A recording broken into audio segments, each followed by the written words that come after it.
মৰমৰ ছাত্ৰ ছাত্ৰীসকল, আশা কৰোঁ তোমালোক আটাই ভালে কুশলে আছা। আজি মই প্ৰথম শ্ৰেণীৰ নতুন গণিত বিষয়টোৰ প্ৰথম পাঠ প্ৰাক গাণিতিক ধাৰণাৰ অন্তৰ্ভুক্ত ভিতৰ আৰু বাহিৰ সম্পৰ্কে তোমালোকৰ লগত আলোচনা কৰিম। তোমালোকে এই ছবিখনলৈ মন কৰিবাচোন। এই ছবিখনলৈ ভালকৈ মন কৰিলে দেখিবা ইয়াত দুটা ঘৰ আৰু দুজনী ছোৱালী আছে। ইয়াৰে বাওঁফালৰ ঘৰটোলৈ মন কৰিলে দেখিবা ইয়াত ছোৱালীজনী এই ঘৰটোৰ ভিতৰত আছে আৰু সোঁফালৰ ঘৰটোলৈ মন কৰিলে দেখিবা ছোৱালীজনীয়ে ঘৰটোৰ বাহিৰত আছে।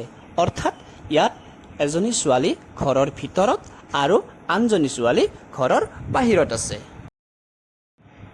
এইবাৰ তোমালোকে এইখন ছবিলৈ মন কৰিবা। এইখন ছবিত দুটা বান্দৰ আছে।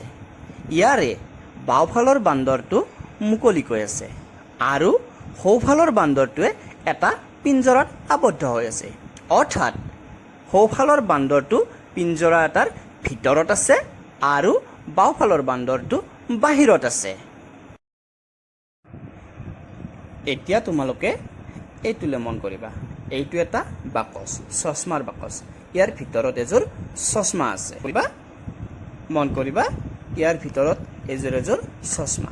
আমি যেতিয়া চশমাযোৰ এনেকৈ উলিয়াই বাহিৰত থৈ দিলোঁ, অৰ্থাৎ চশমাযোৰ বাহিৰত আছে।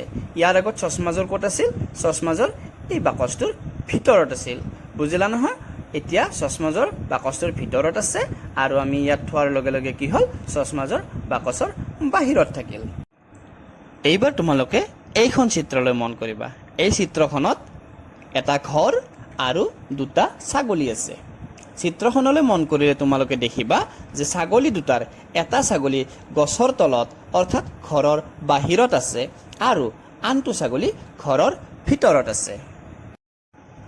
এইবাৰ এইখন চিত্ৰলৈ মন কৰিবা।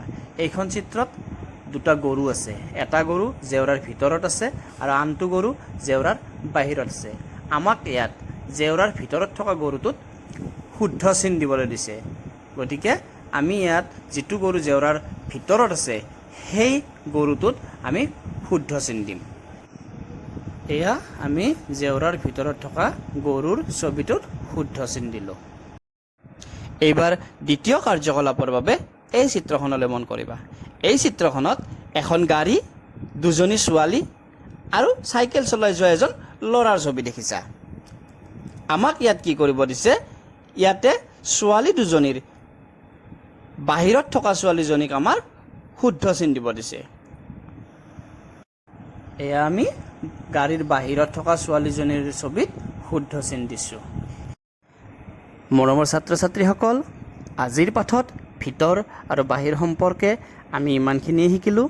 পৰৱৰ্তী পাঠত আমি ওপৰ আৰু তল সম্পৰ্কে শিকিম। তেতিয়ালৈ তোমালোক আটাই ভালে কুশলে থাকা, ঘৰত ভালদৰে পঢ়িবা দেই। তেন্তে আজিলৈ বাই বাই।